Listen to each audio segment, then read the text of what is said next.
বছরের প্রথম দিন থেকে খোয়াইয়ের বিস্তীর্ণ অংশে লোডশেডিং চলছে না ওভারলোড বুঝতে পারছেন না স্থানীয়রা।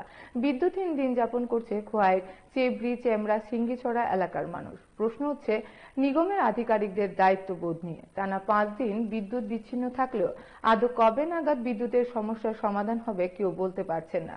শুক্রবার রাতে এলাকার শতাধিক পরিবার বিদ্যুৎ যন্ত্রণা থেকে রেহাই পেতে সম্মিলিতভাবে খোয়াই সাব ডিভিশনে যেতে সিনিয়র ম্যানেজার গা ঢাকা দেন বলে এলাকার বাসীদের অভিযোগ।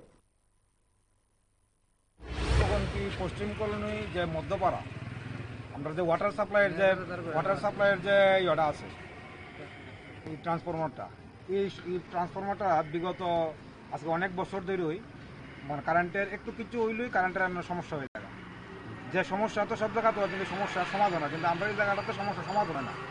দেখা যায় আমরা পূর্বকণকিতে যখন কারেন্টের প্রবলেম হয় আমরা যে মানে অন্যদিকের যে পেজটা আছে পূর্বকণকি এই লাইনের যে অন্য পেজটি আছে অন্য পেজটি কারেন্ট ঠিক হয়ে যায়, কিন্তু আমরা এই জায়গাটা কারেন্টটা ঠিক হয় না।